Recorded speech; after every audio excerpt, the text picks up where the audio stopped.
Bom dia, eu sou Wilson Martins, vou me apresentar. Eu sou formado em tecnologia, possuo MBA em gestão e especialização em processos e estratégia de negócios. Atualmente atuo na Renova Energia como gestor e antes disso atuei na TOTVS como analista de processos e negócios e gestor de projetos por 6 anos. Bom, a imagem que colocaram na apresentação, eu estou com a mesma gravata, mas não é a gravata da sorte, eu também utilizo outras, foi apenas coincidência. Bom, falando um pouquinho da Renova Energia. A Renova Energia é uma empresa totalmente brasileira, fundada em 2001 e tem no portfólio energia eólica, solar e PCHs. Né? O que é PCH? São pequenas centrais hidrelétricas. Uma novidade para mim, algo que eu descobri apenas quando comecei a atuar no segmento de energia, é que quando a central hidrelétrica é de pequeno porte, ela é considerada uma fonte de energia renovável, devido ao baixo impacto ambiental. Bom, hoje eu vou apresentar o cenário da Renova antes da implantação do sistema de BPM, como que foi o processo de seleção, como que nós implantamos o processo integrando ao sistema de RP, evitando retrabalho, né? Nós adotamos uma premissa que seria: nenhuma atividade executada no RP ou em qualquer outro sistema seria novamente executada no sistema de BPM. Implementamos também, tivemos um case de chamados de TI, onde nós implantamos unicamente com a equipe da Renova, sem a dependência de qualquer fornecedor. E também, ao final, demonstrarei os resultados obtidos. Bom, qual que era o nosso cenário? A gente na Renova já tinha os principais sistemas implementados, né? Aí o RP e também os sistemas especialistas. E também tínhamos os departamentos funcionando da maneira tradicional, utilizando sistemas transacionais como o RP. Qual que era o gap?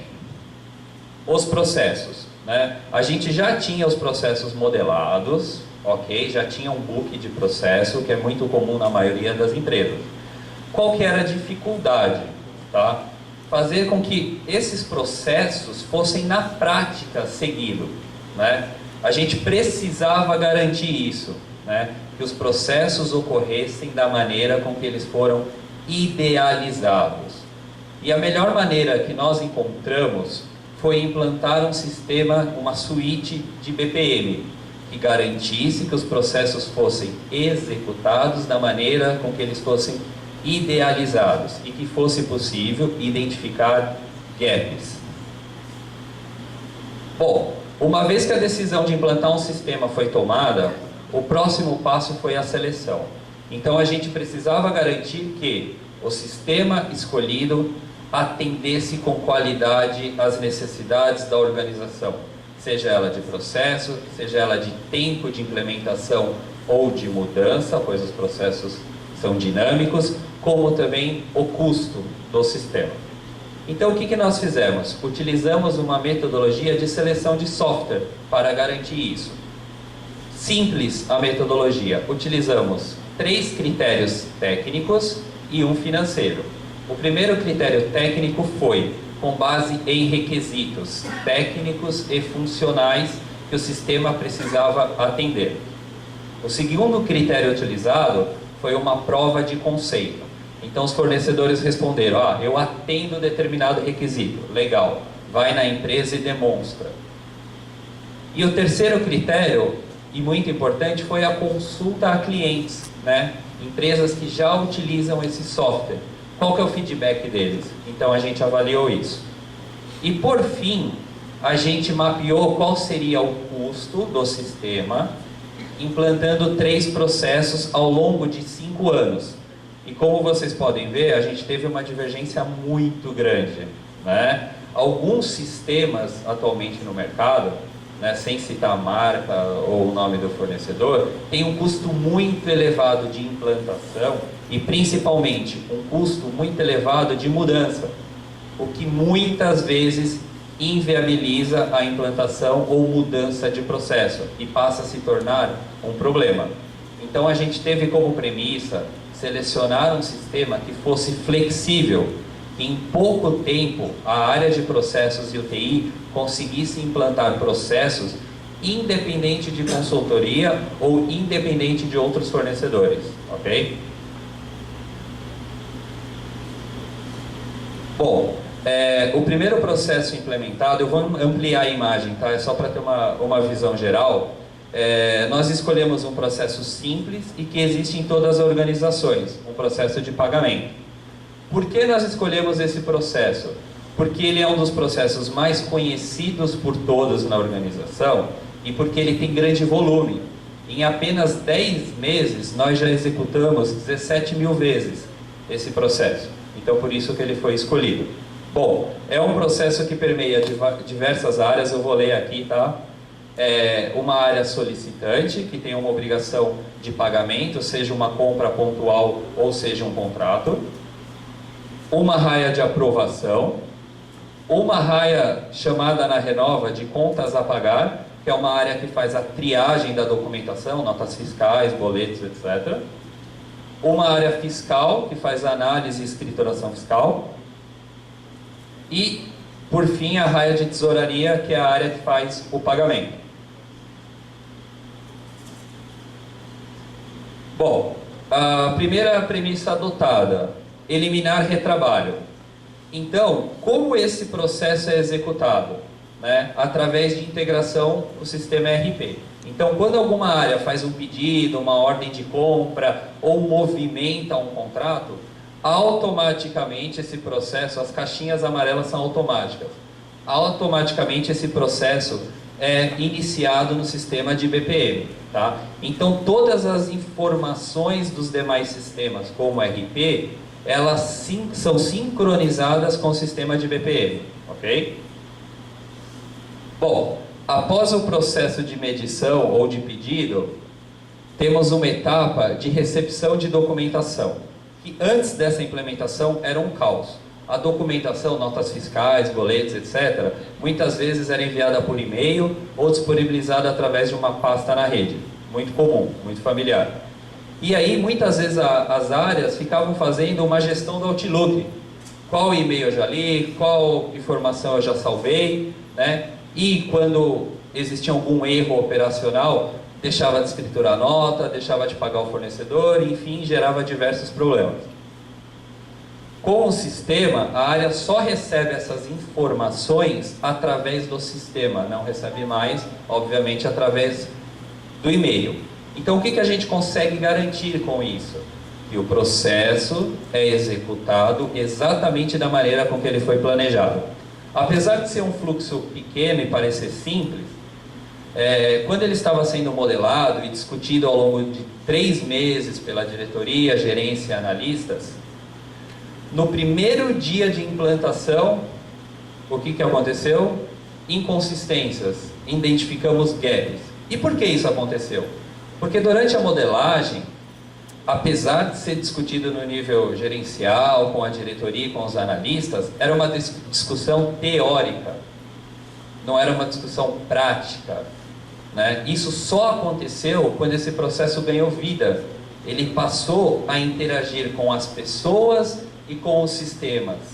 E aí, rapidamente, a gente atuou para corrigir, né, o que estava errado no processo, abrimos algumas etapas a mais, eliminamos outras, e em pouco tempo o processo passou a ser operacional.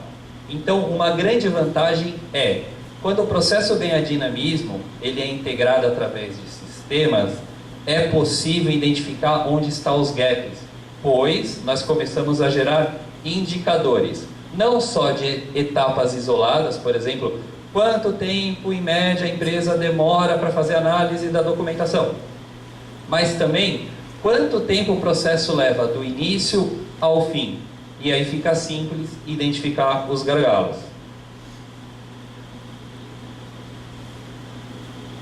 Bom, como eu comentei, a gente tem uma etapa seguinte de análise de documentação básica, que uma vez validada, o sistema libera, então toda a documentação fica armazenada, é um sistema também de gestão de documentação, tá? Facilita então muito a busca, por exemplo, por conteúdo, né? E organiza a documentação da empresa. Desse processo, a gente retirou toda a documentação, por exemplo, da rede. Fica tudo armazenada no sistema.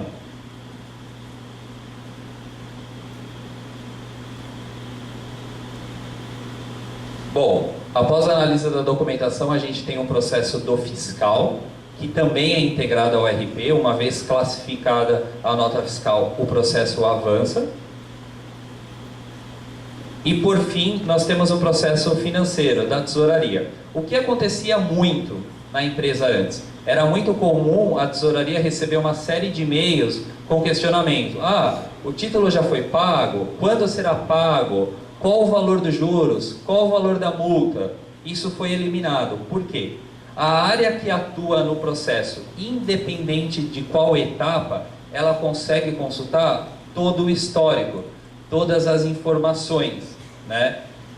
Então, com isso, desde a implantação, a gente já eliminou em torno de 4.000 e-mails, né? Então, as pessoas ganham tempo, elas diminuem aquela gestão do Outlook, né? Que hoje é investido ainda muito tempo respondendo e-mails, olhando e-mails e muitas vezes e-mails improdutivos. Bom, falando um pouquinho da integração, tá? Se eu for muito técnico, falar alguma sigla que alguém não conhece, pode levantar a mão que eu traduzo, eu explico, ok? Aqui eu trouxe um exemplo de uma medição de um contrato, né? Ou de uma ordem de compra que é feita no sistema do RP. Como eu comentei, todos os dados, eles vêm para o sistema de BPM. Como? Através de uma integração que nós, no caso da Renova, utilizamos um modelo um pouquinho diferente. Por quê? A integração, ela sempre é muito crítica. Eu já pude perceber vários projetos de integração de BPM que não deram certo por causa do modelo adotado na integração. Ora porque a integração demora, ora porque só processa à noite, ora porque traz dados incorretos e a informação não é confiável. Então, qual modelo nós utilizamos? Nós não fizemos uma integração utilizando internet. Como que nós fizemos? Hoje o sistema de RP ele está em cloud, ele está na nuvem, no nosso fornecedor, e nós colocamos o sistema de BPM fisicamente na mesma rede, do lado, um servidor do lado do outro, e fizemos uma integração direta no banco de dados. Eu sei que tem bastante gente aqui de TI, talvez fique um pouquinho mais fácil de entender. Então, colocamos um servidor do lado do outro e fizemos uma integração direta no banco. O que a gente ganhou com isso? Primeiro, a integração não depende da internet, e ela leva no máximo meio segundo para acontecer. Como o tempo é muito bom, é muito rápido, o que a gente fez? Esses dados que vocês estão vendo aqui, o que para qualquer usuário está sendo demonstrado no sistema BPM, eles não estão fisicamente no sistema de BPM. É uma consulta que está sendo efetuada no sistema do RP. O que a gente ganhou com isso? O BPM ficou leve. Ele não tem praticamente nada gravado no BPM. Ele tem apenas índices, né, que são caminhos para consultar a informação no RP. Então a gente tem um sistema de processo muito rápido, rodando muito rápido, consultando informações em outros sistemas. Ok?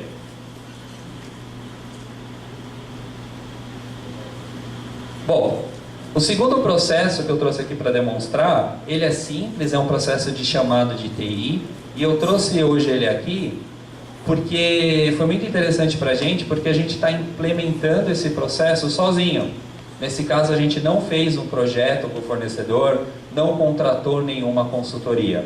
A gente modelou o processo, né, utilizando um template do fornecedor, o que também é uma boa alternativa, né, ajuda a criar um processo já utilizado no mercado. E a gente implementou unicamente com a área de processos e com a área de TI, né? Então, assim, não foi necessário investir muito. A gente implementou em 2 semanas, o que é bem simples, tá? E conseguiu organizar os chamados de TI, né? Qual que é o objetivo, né, a longo prazo? Implementar na suíte de BPM os principais processos da organização. Porque, particularmente, o que eu vejo que é um grande problema hoje é como garantir, o que eu comentei, que os processos modelados, que os processos que estão ali bonitinho, coloridinho no book de processo, sejam na prática executados. Como tirar e identificar os gargalos com indicadores de desempenho. Eu, particularmente, a única maneira que eu vejo de fazer isso é implementar uma suíte que integre pessoas e sistemas. Aqui é um exemplo de um formulário que a gente criou para abertura de chamada, um formulário básico. Geralmente as suítes de BPM são bastante flexíveis para criar qualquer tipo de formulário e para fazer integração com qualquer tipo de sistema. Bom, vou falar então um pouquinho de alguns resultados que a gente já mediu em apenas 10 meses de implantação, tá? A gente já executou, como eu comentei, mais de 17 mil processos, né? Apenas nas primeiras semanas a gente encontrou algumas dificuldades que nós corrigimos e hoje os processos estão em operação, ok? Eu também comentei, a integração com o RP ela é muito rápida e isso, acreditem em mim, é fundamental para dar certo. Se a integração não for boa, ela inviabiliza, né? Porque as operações no dia a dia precisam ocorrer rapidamente. A gente teve uma redução de mais de 4 mil e-mails, assim, mais de 4 mil e-mails com um processo, né? O quanto a gente pode projetar de redução de e-mails implementando diversos projetos, diversos processos, né? Hoje, 100% do processo, ele ocorre da maneira com que foi modelado, né? Porque o sistema está orquestrando, não tem um jeitinho diferente de fazer o processo. Então, nas auditorias, a gente não tem mais problema, porque ele garante que o sistema, que o processo ocorre da maneira com que ele foi planejado. Então, basicamente, a auditoria tira um relatório do sistema e não encontra nenhum gap. Então, também a gente não gasta mais tanto tempo com a auditoria desse processo. Bom, e também é muito importante, né, as principais suítes que tem hoje no mercado de BPM garantem o controle de revisões do processo, né? Então, nenhuma revisão, nenhuma alteração do processo, ela ocorre sem ser documentada. Quando você modifica o processo no sistema, automaticamente você já tem uma documentação atualizada. Então você não tem nenhuma divergência entre documento, book de processo e o processo real que ocorre no dia a dia. Bom, espero ter ajudado, espero ter mostrado aí um caminho, tá? Porque eu vejo que hoje isso é muito comum. A cultura de processo já está nas empresas, todo mundo fala de processo, todo mundo fala de automatização, de melhoria, mas perceba uma grande dificuldade em como implementar, em como ir além do book, né? Em como ir além da auditoria, né? Porque tendo o book, a auditoria pega o book, né? E identifica os gargalos, os gaps. Como garantir que esses gaps não ocorram? Acho que eu pude ajudar um pouquinho demonstrando isso. Obrigado.